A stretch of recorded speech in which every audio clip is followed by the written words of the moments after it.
All right. Okay. Welcome to another episode of Grinds My Gears. Today I got the monster, Kyle Nelson, with me. How you doing, brother? Doing great. We're right in the middle of training camp, actually coming up to the, almost the end of training camp for my next fight. So yeah, feeling great. And yeah, your last fight wasn't too long ago, so you didn't have too much of a layoff, right? Is that one of the benefits of this camp going on? Yeah, definitely. Yeah, my last fight was June 10th, and I was able to make it through no injuries or anything like that. So I was able to kind of get right back into training and then yeah, have a quick turnaround.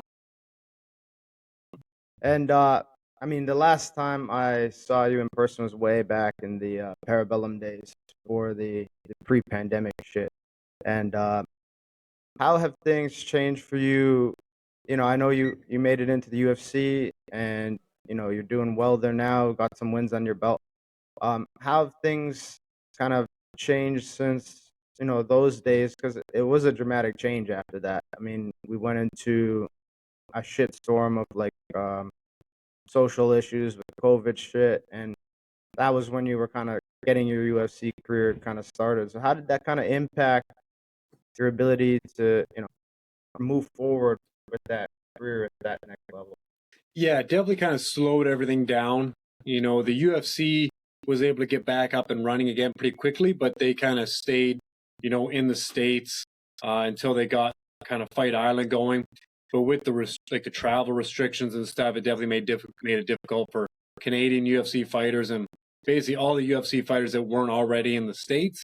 It was hard to be Yeah. able to get there and compete. So during the COVID lockdown, I didn't really get to compete very often.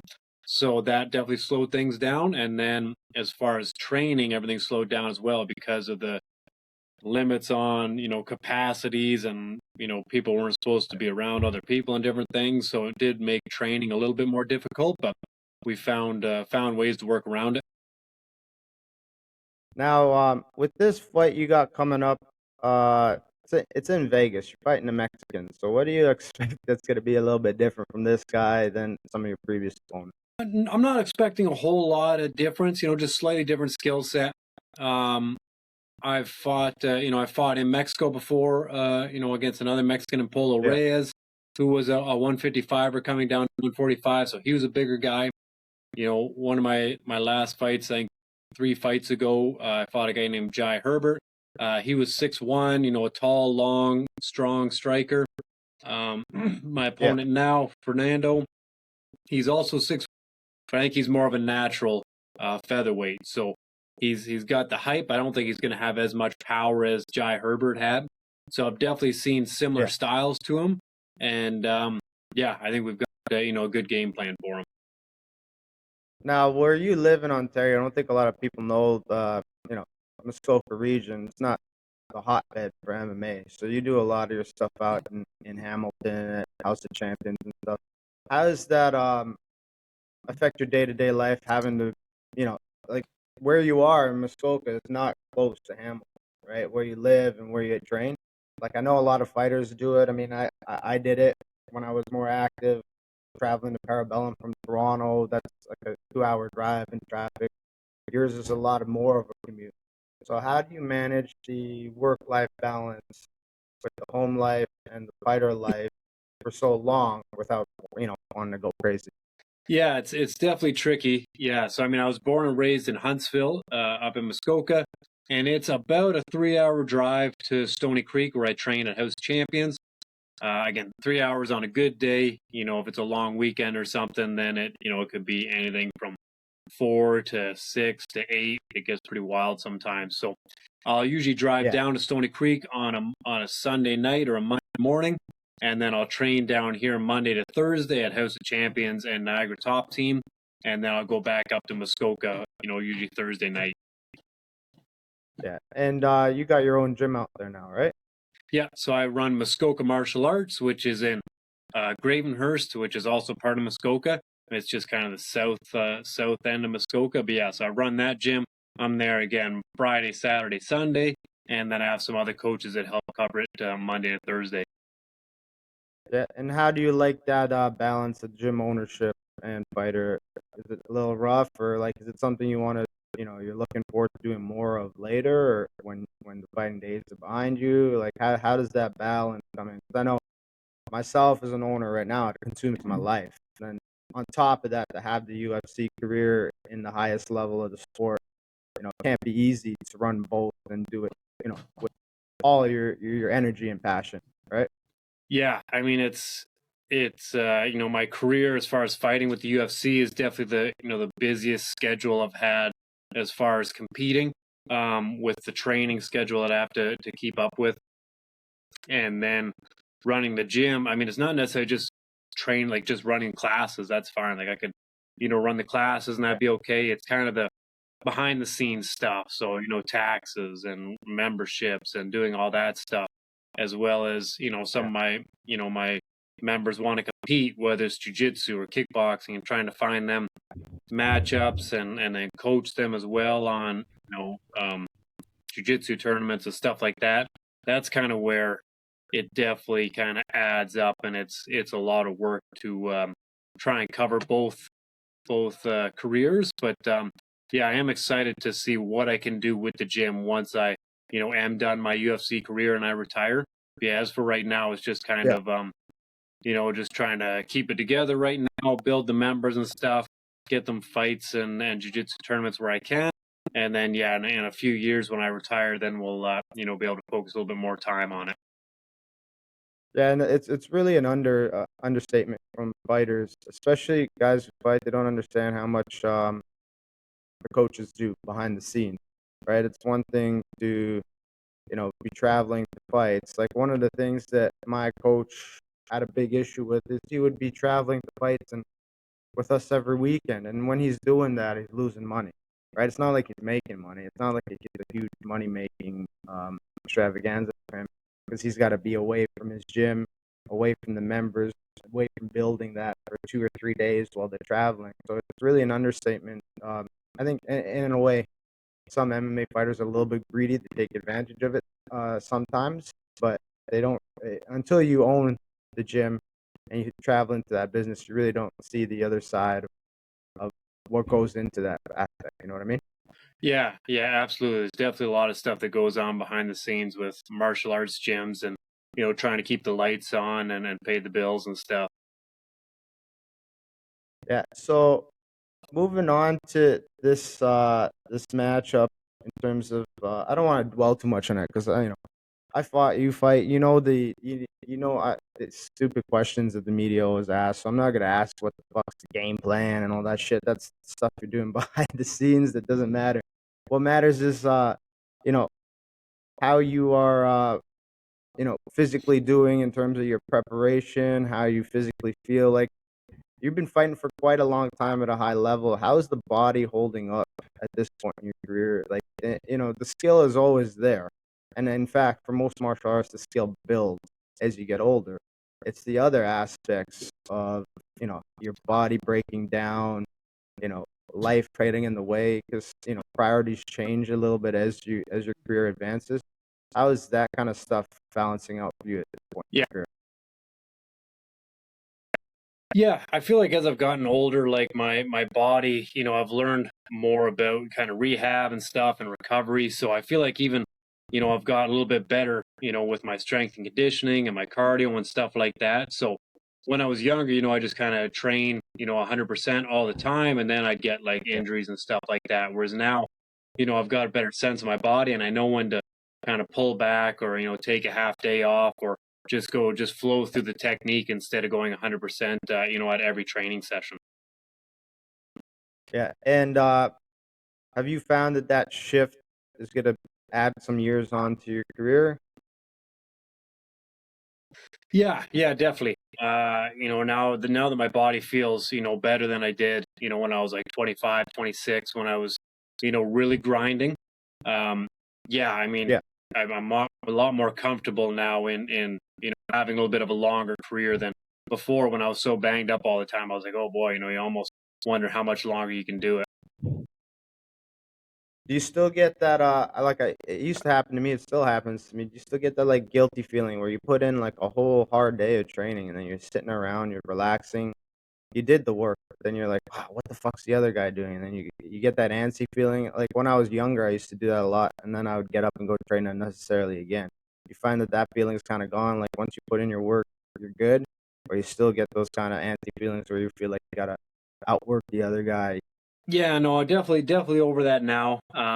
Again, after like years of overtraining and stuff, and kind of, not being able to sleep from overtraining, and then the injuries and stuff. Now I know, exactly what I need to do. I need to do whether it's 2 or 3 sport specifics and 1 cardio session a day, and then once I'm done that, then I know that the recovery portion of it's going to be just as important. So I need to, take that time and relax, or watch a movie, or maybe go do the hot tub, cold tub type of stuff, or sauna.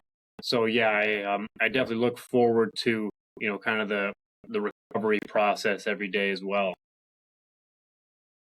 Now that you've had such extensive amount of fights in the UFC, you've had a good perspective of like the difference in skill level and stuff. Now, promotion quality aside, because they're the best in terms of quality and promotion and throwing money into the shit, right?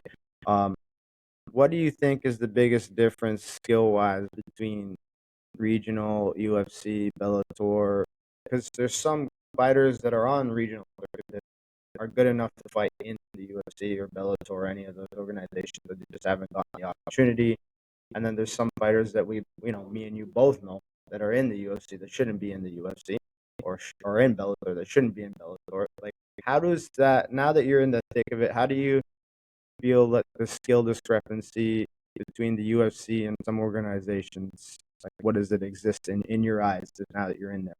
Yeah, I mean, there's obviously there's a skill gap between kind of regional MMA and the UFC. But one of the biggest things you'll find too, once guys are kind of making into the UFC, is they don't really like they won't have that quit. Like there'll be some guys in regional MMA that maybe they'll be a black belt or they'll be great at jiu-jitsu, but they get punched once or twice, and then you'll see them kind of mentally break. So guys that Yeah. usually make it to the UFC have been around long enough, and they're mentally tough enough that they're not gonna, you're not going to be able to hit them once or twice, and then they're going to fold, or they're going to, kind of give up and check out, and, become really defensive. They're all super mentally tough. So, they're going to continue fighting, as long as they can. So you have to really be able to, if you're going to, attack a submission, you got to be able to put them to sleep. So if your chokes aren't tight enough to put them to sleep, they're probably not going to tap out. They're not going to panic and mentally break. Yeah. And, your striking has to be clean enough that you're going to be able to, knock people out, because otherwise they're going to keep fighting till the end. They're not going to kind of roll over and give up. Now, I know it was for me this way, probably for you a little bit different on the scale, but like when we talk about like crowd and audience, do you feed off of it or do you not even know that they exist? Like for me, it was like at first I'm walking in, I know they exist, but once it happens, I have no fucking care in the world that they're out there. How does that process work for you when in terms of the eyeballs and the attention that's on it? Like I said, the UFC is the best at the promotion and getting eyeballs on it. So how does that factor into the mental state and everything that you do preparation wise? Yeah, I mean, it's something I can turn off or on. So, like, my last fight was in BC, so it was in front of a home crowd. Everybody was cheering for me. So, it was great. I, kind of absorbed the energy, loved the atmosphere. But if I'm fighting in, say, like Mexico against a Mexican, or in the States against somebody from the States, then I just kind of turn that off, because the crowd is going to be rooting for the other guy. So I just kind of, just shut that part off. Don't really pay attention to them, and focus on the fight. Now, there's this other aspect that's kind of come up. I want to hear your opinion on it, where the lawsuit against the UFC has kind of came through, and it's actually going to court, where the old fighters and fighters of the past and some current fighters suing the UFC for uh, you know lost wages, a monopolization of the industry. Now, I don't want to put you on the spot because they are your employer right now, so I don't want you to say shit to get you in trouble. But um, what's your opinion on that? Um, is it accurate? Could there be more done by the UFC to help support people like you that are putting your life on the line, literally, because people don't understand that there's a chance you could have significant changes to your life while you compete for those 15 minutes or 25, depending on title or non-title. What do you think about this situation, and is it something that you think is gonna come to something, or is it just kind of another attempt to take down the big guy?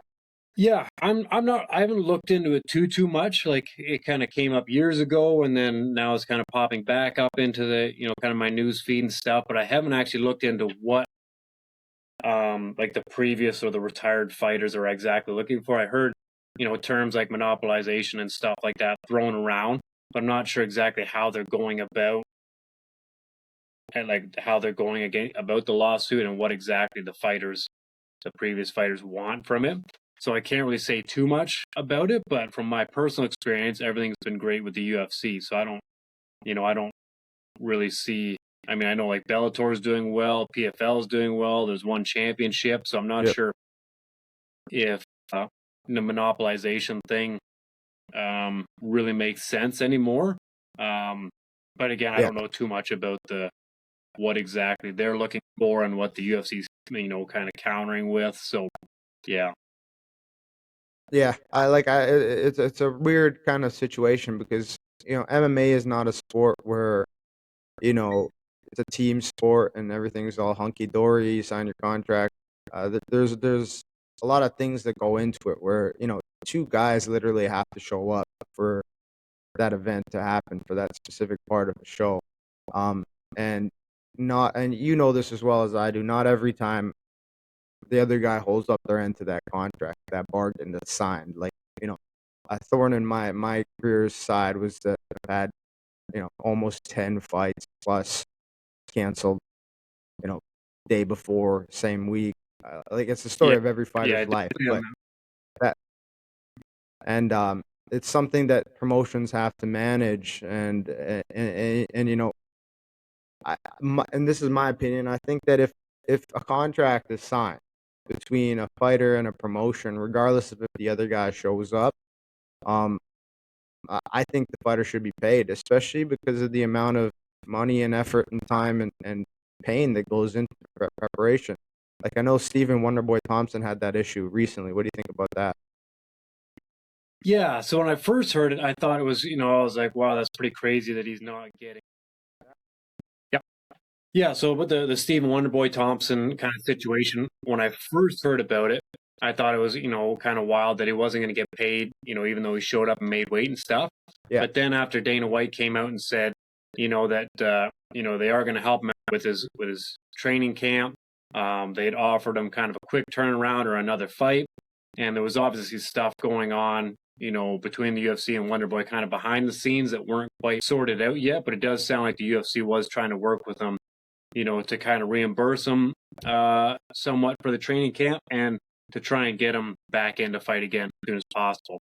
And I'm sure a lot of that comes from the fact that Wonderboy makes, a couple 100,000, yeah, just a show or whatever, right? So I can understand the UFC not wanting to pay him $250,000 just to make weight. But yeah, I think them offering or saying they were willing to, help cover his training camp expenses, I'm sure by that they were probably going to, give him whatever, 10 yeah, grand or 15 grand. So I'm sure he made out okay on that. yeah. It's a weird situation, but there's always more behind the scenes than we know, right? Which I'm going to get back to in a second. But I wanted to talk to you about Canadian MMA because, um, you know, you obviously came up around the same time I came up, and there's been a huge, what I would say, breakthrough moment for the athlete. In terms of, back in the day when we were coming up, it was just, George St. Pierre and a couple of the guys that were fighting out of TriStar. There's a few out of BC and Calgary that made the UFC, like Dennis Tang, a few of them. But now we're kind of seeing the regional MMA circuit pick up in Canada significantly. Um, the last show that you were on in Vancouver with Jasmine and a whole lot of the guys that you train with at Niagara Top Team are doing a really great stuff in Ontario.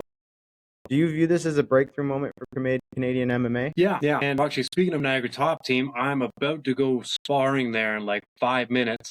Yeah, But yeah, I mean, it's nice to see, Canadian MMA picking up again. And, I'm really hoping that in Ontario we can kind of, ramp it up again. There's kind of BTC and a couple little shows going on, but hopefully, as the sport continues to grow and hopefully, the UFC comes back to Toronto soon, that, we start to see Ontario MMA kind of take off again. And speaking of the media, because like you're saying, we're having this breakthrough moment, but it's hard for you guys to get coverage. Like it's hard for any Canadian news outlets to cover combat sports. Do you think it's because of some of the, like, I know you're pretty vocal about your stance on shit, and I agree with you on most stuff. Do you think it's because of the social issues surrounding, the, let's take an example, the feminization of men in Canada is why they're trying not to cover a sport like MMA that kind of puts that into the spotlight. You know what I mean? Yeah, I'm not really sure. Like, like we see like ESPN and stuff cover, obviously like the UFC and some of the bigger names, like you kind of see Connor everywhere and stuff like that. So I think it's coming around. And then I know, like, when I grew up, like, coming from a small town, like the paper would always put, anytime I want to fight or a jiu-jitsu tournament, they put it in the newspaper. So I think there is, some media outlets that are definitely interested in UFC and MMA. So I think, again, as long as we keep building it and hopefully we can kind of get like a Canadian star in the UFC again soon, I think that'll kind of bring everybody back around. Yeah, and I wanted to get your thoughts on Canada as a whole. Like, I know, like, I love this country. I know you love it too. But things are drastically changing here in terms of just our social output and the way things are going socially, economically, politically. But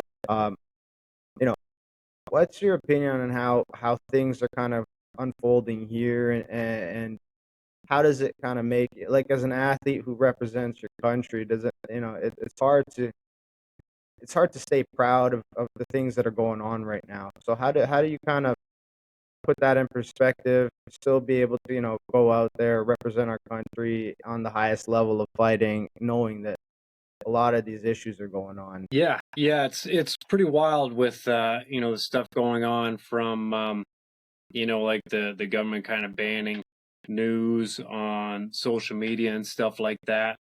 Even like the story not long ago of there was one guy in Canada that wasn't vaccinated, so he didn't get an organ transplant and ended up passing away. So I feel like some stuff like that is, some stuff that we really need to kind of come together as Canadians and try to vote to change. It's obviously none of that really makes any sense. I don't think news should be censored from us, in any form. So whether that's social media or any other way. And then, I don't think, medical care should be refused to anybody, whether they're vaccinated or not. So Yeah, definitely a lot of issues going on right now. and like, how does it affect your ability to, like, get up in the morning and want to compete when we kind of look at our country as a whole and it's a little bit of a downturn in terms of, Canadians rallying behind each other, picking each other up like it used to be, not like it is right now,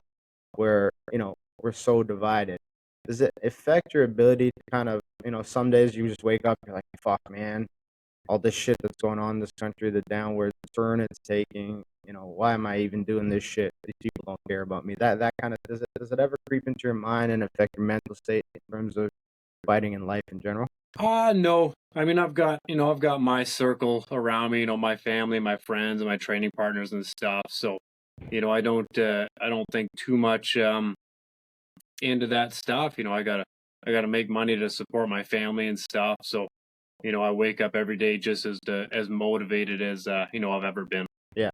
And like, I know you're a dad too, and raising a boy in this kind of a world. How does, with all the social issues too that's going on, how does that change your perspective as a dad, and the things that you got to do to kind of keep your family on track? Yeah, like if it was up to me, I'd probably just homeschool, my kids for now, Yeah. and either private school or homeschool. I think is kind of the best option right now with everything going on. Yeah. But that's not really up to me right now with my sons. So But going forward, as much as I can, influence and make decisions on their behalf, I would look to do stuff like that. Yeah. Sparring right now. So Yeah, no worries, no worries. So yeah, first of all, I appreciate the time you took out of your day. I know you're busy, you got a fight coming up, you got all that shit going on. Thanks for taking that time out to do the podcast and talk to me. Just let everybody know how they can follow your career, how they can get in touch with you, that kind of thing. If there's anybody in Muskoka or that region that wants to train with you and all that stuff, let everyone know what those things are, how they can get a hold of you, all that stuff. Yeah, so I'm on Instagram, the Monster 705 _ UFC, Facebook, Kyle the Monster Nelson, Twitter, the _ Monster, and then yeah, you can come by my gym in Muskoka Martial Arts if you want to try out some martial arts if you're up there, at House of Champions down here in Stony Creek, and then we also have this my new beer called Fight Camp Light Lager. You can order it online anywhere in Ontario. Just go to newontariogrewing.com. And and it's also going to be available at a bunch of bars like Mussolini's and Phil Shoeless in Stony Creek, the River Bowl in Berks Falls. So yeah, make sure you check it out. Yeah, nice. I didn't know you were getting in the beer game. Huh? That's a good. That's a good. Well, especially like Bud Light lost a lot of market value, so it's a good way to slip in there and take some of that market share at the same time. Learn from some of the mistakes Bud Light make. Don't make some of those mistakes. Yeah. This one's got a real man on the can. All right, man. So I'll let you get to sparring. Good luck in September. We'll be watching. We're rooting for you. I know like Canadian MMA is picked up, and so every time I see a Canadian competing at that high level, I'm always proud to see you guys doing that because it's really big for the country. It's really big for our sport and martial arts in this area in general. So I just want to say thank you for it's not an easy life. A lot of people understand it's not an easy life. So for putting yourself out there, for doing it, and for representing Canada the way you do, with class as well. It's something that's lost in the sport as it evolves. You know what I mean? So thank you for doing that. Appreciate it. Yeah, thank you. And yeah, we'll talk soon. All right, man. Take care. Thanks, brother. Appreciate it.